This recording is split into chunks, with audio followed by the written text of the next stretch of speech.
Okay, welcome. So this is Total War Warhammer 2, and let's see how a campaign goes for us. So we'll be starting up a brand new one, and this is a whole series of games that they're planning on putting out. So 1, 2, and 3. They all kind of build on each other, so um, or more or less like the old expansion packs from back in the day. Uh, there was a campaign released for 1 on its own and for 2 on its own, but then there's another one called the Mortal Empires that smushes both of those maps together into one super big one that's got everybody from 1 and 2 in it. And when 3 comes out, there's going to be an even bigger one that's got the campaigns from 1, 2, and 3 all put together. So there's going to be about, I don't know, how many is that? 1, 2, 3, 4, 5, 6, 7, 8, 9, 10, 11, 12, 13, 14, 15 plus 6 is, yeah, so 20 plus unique factions. So there is all sorts of crazy stuff running around. And in terms of crazy stuff, unlike the previous Total War games where uh, you might have like a Middle Eastern faction and a barbarian Celt faction in like Britain around 500 AD and some Romans, you end up with incredibly different stuff in here. For example, we have who we will be playing. Bring me to my men. Baseline humans. Uh, these guys are essentially like Imperial Germans. They've got muskets, they've got pikes, they've got horsemen. It's pretty standard. It's about as close to a regular Total War game as you could get. But being as how this is Warhammer, we also have stuff like dwarves. And these guys are super tough infantry with super tough, badass, manly beards. Just so many beards. Some of them have beard armor. It's great. But it's a faction entirely lacking in cavalry. They have no mobility. You beat somebody up enough for them to rout off and run away, you probably can't chase them to run them down. I'm the one true git. Ha! There's greenskins that are actually quite a bit like the humans in that they don't have any massively glaring weaknesses. They've got cavalry, they've got artillery, they got archers, they got infantry. It's all the same, it just has differences to it. They're better at rushing, they're better at crumping gits and just punching stuff in the face, but they run away easier. And some of their tools, other than infantry, aren't quite as good. And then getting really weird, we got vampires. I'll take Sigmar's throne. Yeah, there's undead factions, and these guys are really unique in that they don't run away ever, like everything else in Total War always has.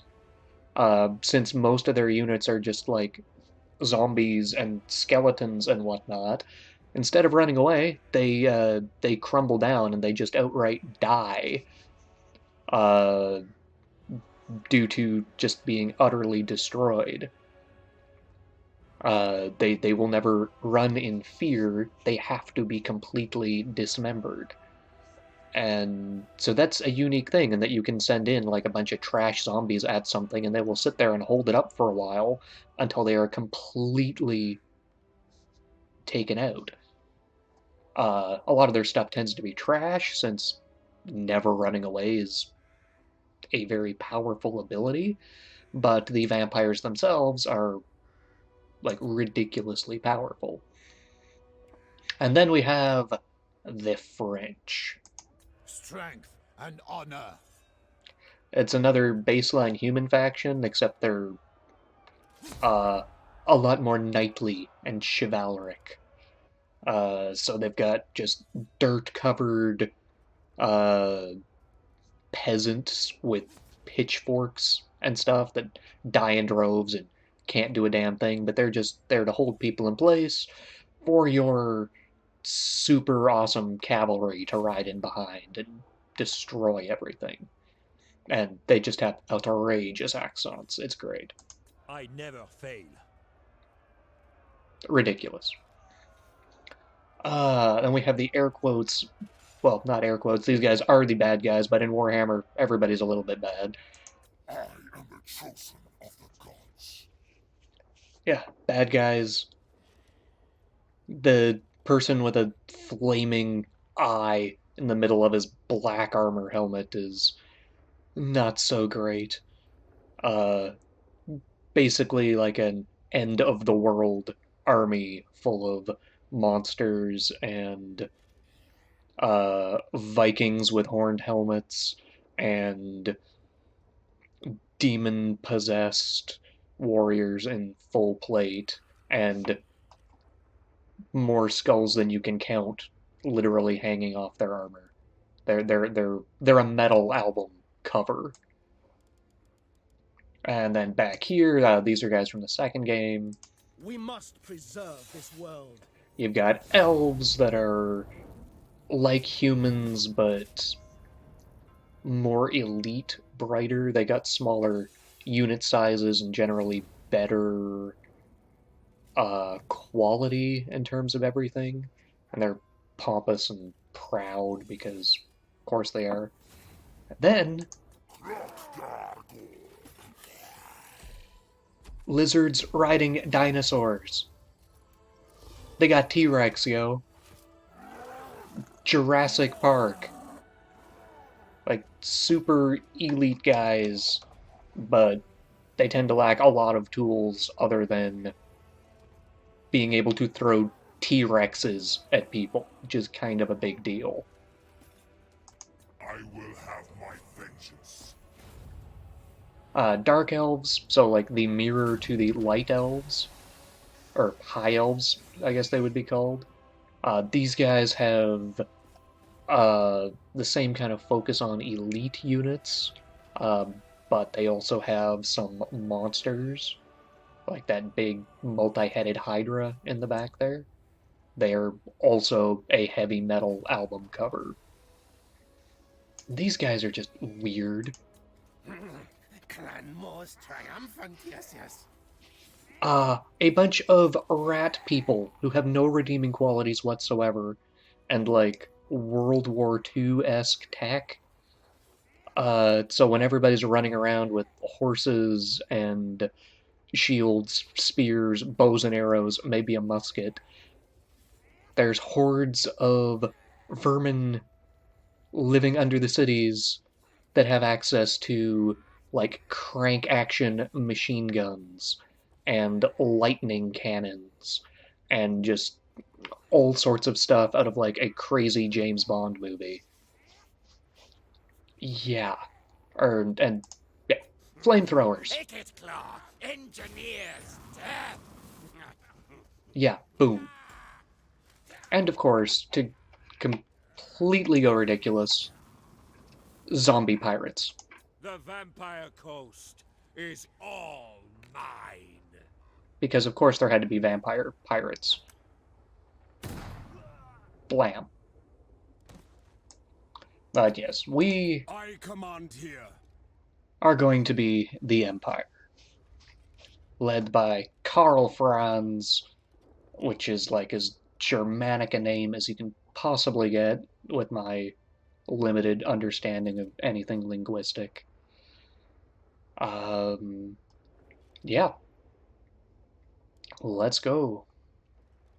Actually, for the humans, we could start with Franz, or we could start with who is basically their Sigma grant me strength. pope. And yes, the Pope has an epic mustache and is riding in a Pope carriage with skulls on it because that's how Warhammer do. And then we could be a mage who has the most badass voice ever. The Empire.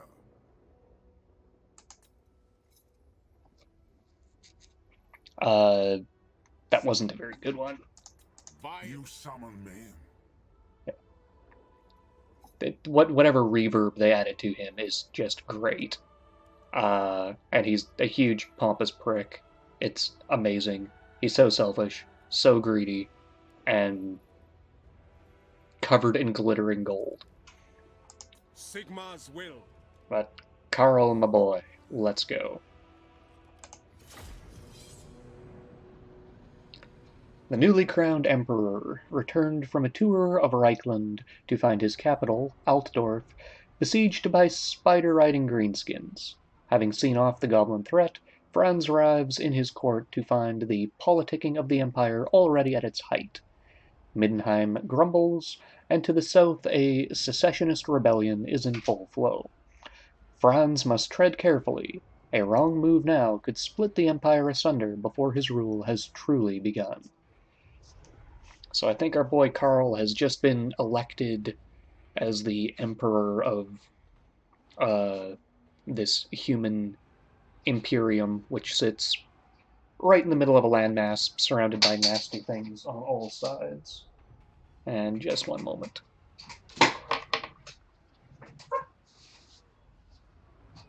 No. Bad kitty.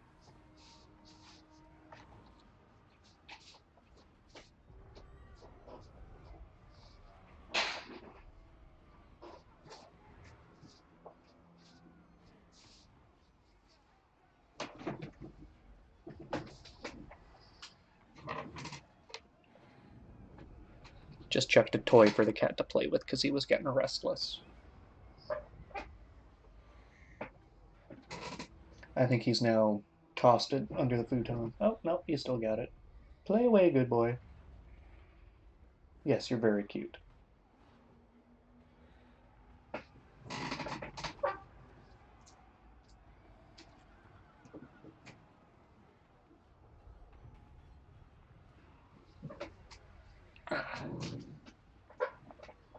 Yeah, and this here will probably be about the longest loading time in the game as it sets up a new campaign, which is quite impressive given how much stuff this would generally have to load. Uh, Unfortunately, we don't get a nice loading screen for each of the heroes. This here is that wizard character with the awesome voice, as opposed to Karl Franz himself. So it's a little odd when somebody else is in your waiting art.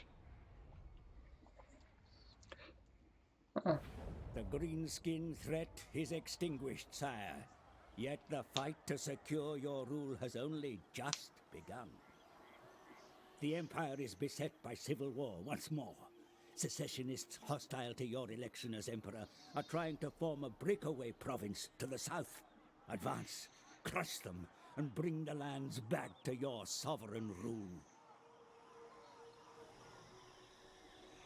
To the north, Boris Todbringer of Middenheim, a bitter rival in the recent election, is openly hostile. A clash with Todbringer and the wolves of Middenland may well be unavoidable if you wish to unify the Empire.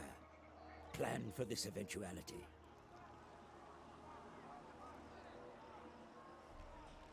The Empire has ever been besieged by foes, but you are a Prince of Altdorf.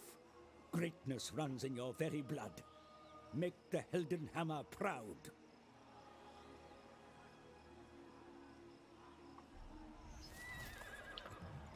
Okay, yeah, so this is the strategy map. And yeah, you can zoom all the way out and it be large. This is just a general tutorial thing. I'll probably go over most of that myself. And there will be all sorts of stuff popping up as we start.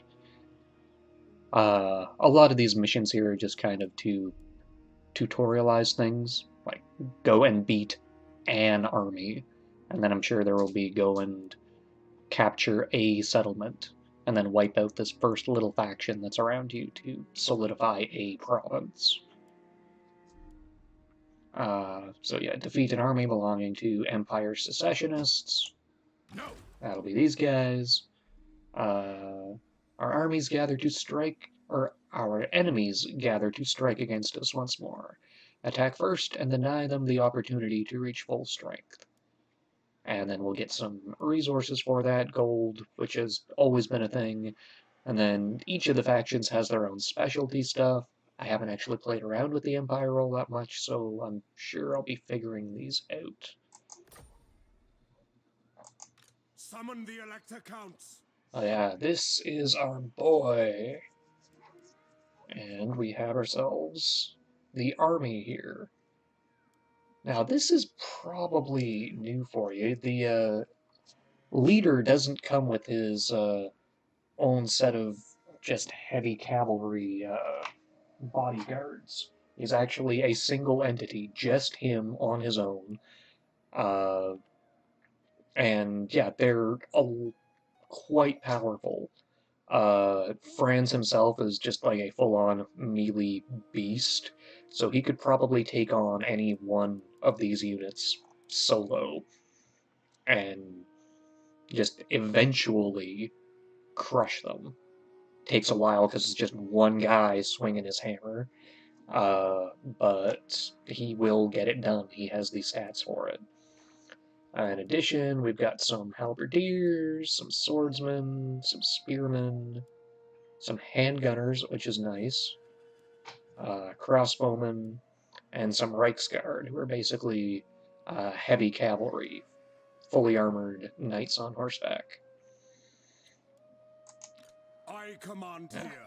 So you can see where we can move, some of the border lines, and we currently have just the one settlement, Altdorf. It is our capital. Really, the Empire would already have control over all of these other areas, but they've set it up so that there is a secessionist movement of a civil war, basically just to give us an excuse to consolidate our own area by fighting some people who really don't matter in the grand scheme of things. Right off the bat, we're just going to upgrade our city since it's capable of being upgraded. And Altdorf itself is a unique building chain, I think. This one is different than, just a bog standard city. It is the current capital of the Empire and seat of the Reikland Emperors, which Karl Franz is one of, or the most recent of. Altdorf is a large cosmopolitan city port full of wonders and danger. Yes, and it's currently a very shitty little town because it's the start of the campaign, and we can't start with nice things.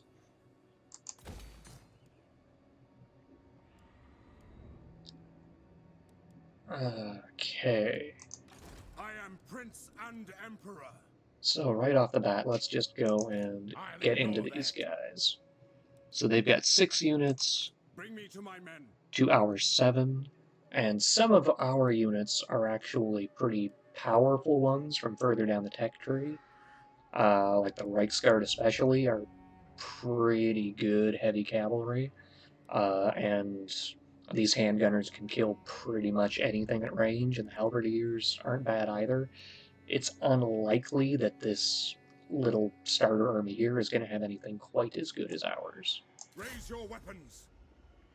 But if we go and bop them on the head, we'll see what they got. And they got, yeah, just bog standard swordsmen, spearmen, some crossbows, and what is he, a captain? He's essentially a lower grade version of Karl Franz on foot. Actually, not even a lower grade of him. A lower grade of the unit that is a lower grade of this unique character. And as per usual, we can run away, We could get the computer to just auto-calculate it for us, or we can fight it. Of course, we're gonna fight it. So let's go.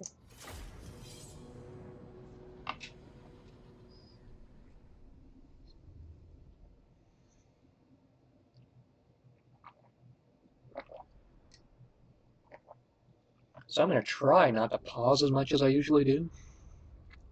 It's like the second anything happens, I always end up pausing the game and just looking around at stuff. In order to make this go a little bit quicker and be more fun to watch, I'll just try to stop doing that so much.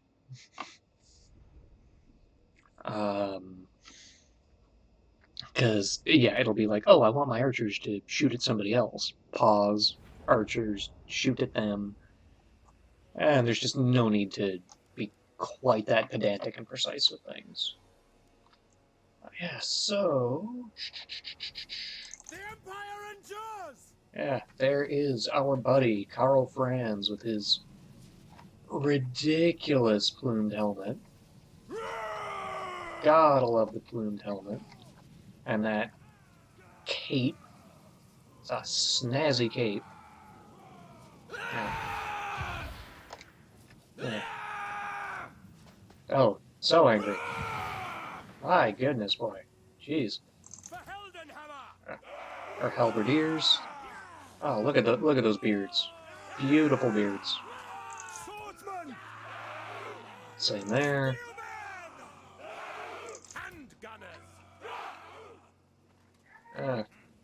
Wish you guys could have some bayonets on the ends of those things, but not so likely. And yeah, heavy armor on those horses. Okay, so this should be a pretty simple and standard lure them in and run them down kind of deal. Do your duty, men. Have it is! So they got a decent amount of front line, so we're going to need to spread ours out a little bit in order to not get completely overwhelmed. Crossbows shooting in arc and can shoot over our own guys.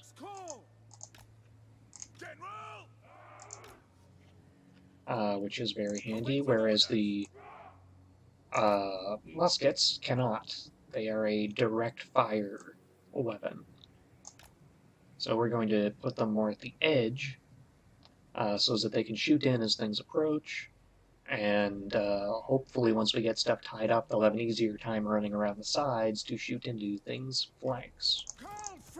Karl Franz is going to stand out front, because amusingly enough, he can just kind of bog down an entire unit of infantry, and then while he's doing that, our crossbows can shoot at them. It's unlikely they'll hit him because he's just one guy, but, you know, a full unit of 120 people standing around him is going to get pincushioned. And cavalry out on the side to flank things. So let's go. So yeah, looks like they're going to be approaching us, with their leader out front as well. Yeah, so let's see. He's got 85 armor, 79 leadership, 55 and 45 for attack and defense. Whereas Franz has got 71 attack, 45 defense, 100 armor, better leadership, and he does more damage and actually has a decent charge. So basically what all that means... Let's get our cavalry moving up around here. Armor will prevent some damage coming in that isn't labeled as armor piercing. So like a big heavy weapon like a halberd will crack through armor no problem, so armor isn't as effective against them. But something like a small sword or spear can just bounce off, so guys with a lot of armor, like 100 or 120 on these knights, are very difficult to take down unless you have a dedicated armor-cracking weapon. Which, our buddy Karl's hammer here, I think he's just using a generic hammer at the moment, but eventually he will have access to I think it's called Galmaraz, but it is the titular Warhammer of the setting, and it's an absolute beat stick. But that guy there has got 85 armor, which is a decent amount, so we'll want to send our buddy Karl with his big hammer up against their leader, and Karl should be able to just wipe the floor with him.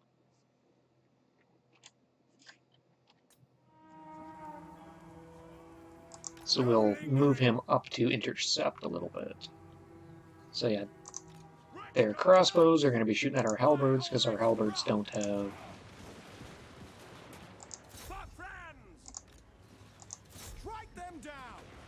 our halberds don't have shields, so they're going to take quite a bit of a pounding from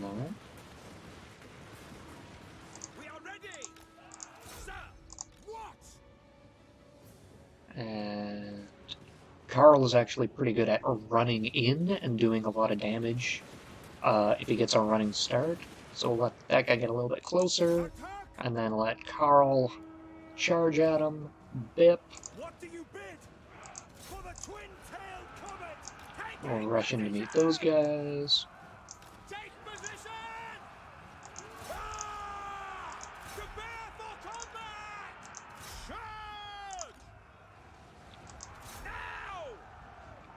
Now that we've got a bit of a flank on these guys, we'll start shooting into their backs.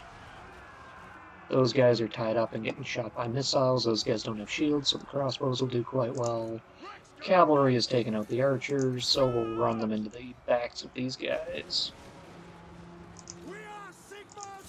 Get Karl Franz to properly work on their leader. That should pretty well take care of things.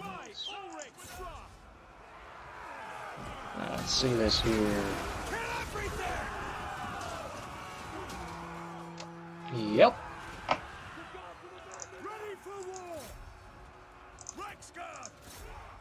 These Reichsguard are shock cav who do...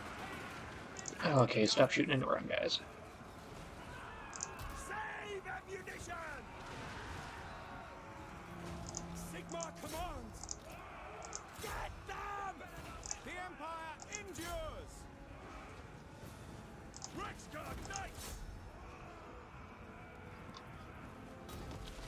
Oh, yeah, and I think Franz just clocked this guy in the head with his hammer.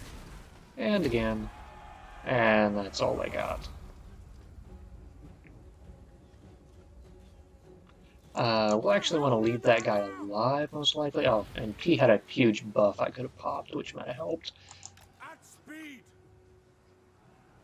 Yeah, we'll leave that guy alive because the armies need some sort of leader, which that guy is. So if we kill him, they get a new leader for free. If we leave him alive, then they'll be stuck with the nearly dead one. We're not going to really be able to run anything down too much. Those things are pretty well dead. This is a tutorial army. I'm not even sure if it will be allowed to regroup properly. And yeah, even at 4 times speed, it's going to take quite a while for our knights to catch up to those guys. They're not particularly fast, and they get tired easily because they've got a ton of armor on them. But yeah, we'll just hit them a bit.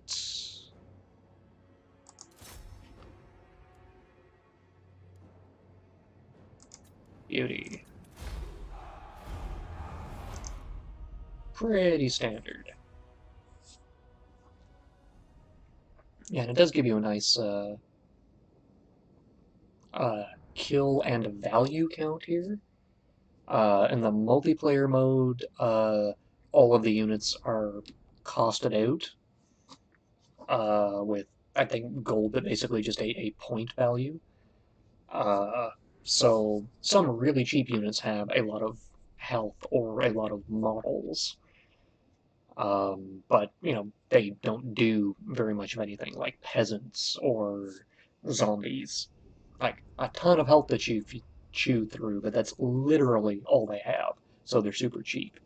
So, kill count isn't always the best valuation of value, basically. And once this finishes loading, because it'll kick us out of the screen and won't let us take a close look at things until it's done.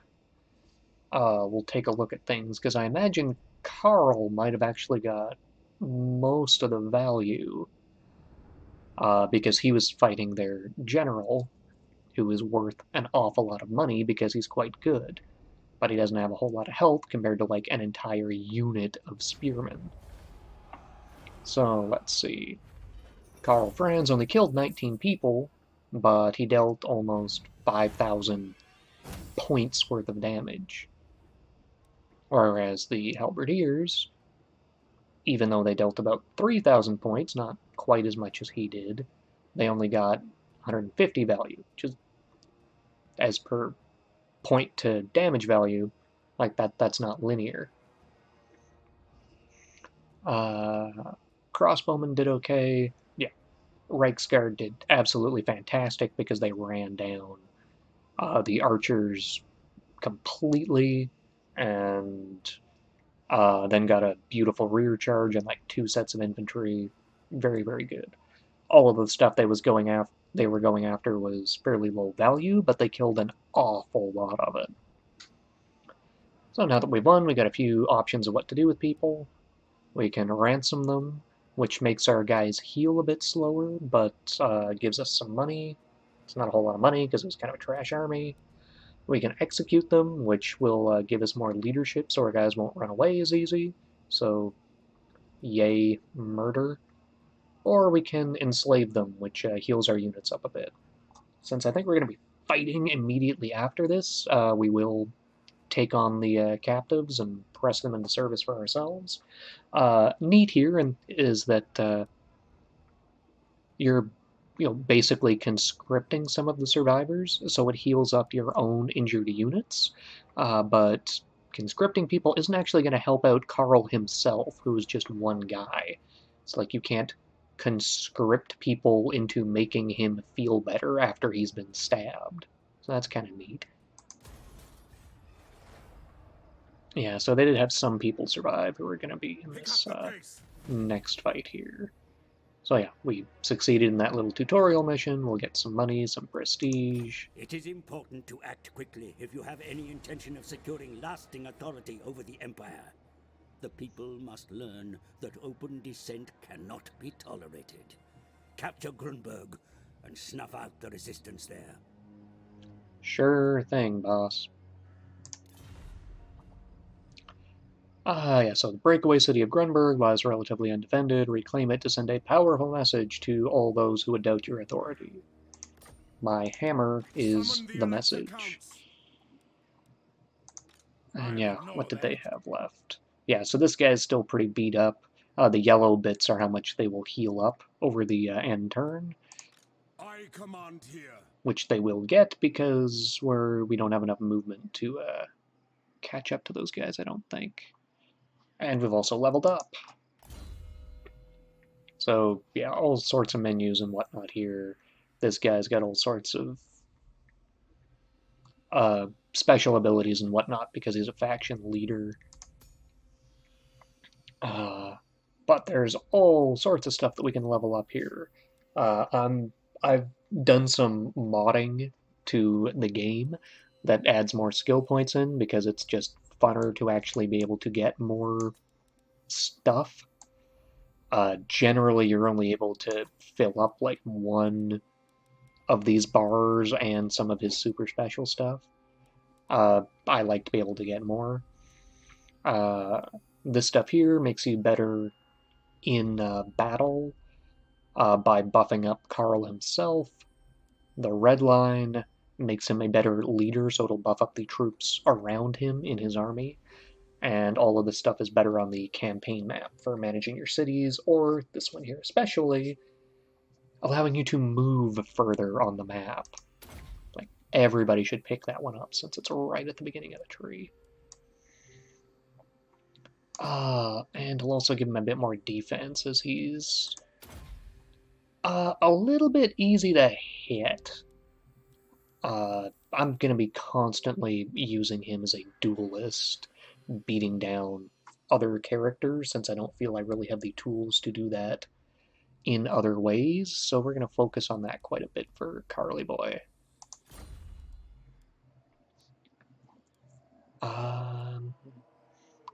Yeah, other stuff that we would want to do I am is... Prince and Emperor. Yeah, we are not quite in our own territory, and I don't... Okay, we will be able to get there, so we won't My orders are to move. want to do anything else there. Yeah, so I will finish this episode off here. Next time we'll go after Grunberg and finish our first turn. Okay, see you then.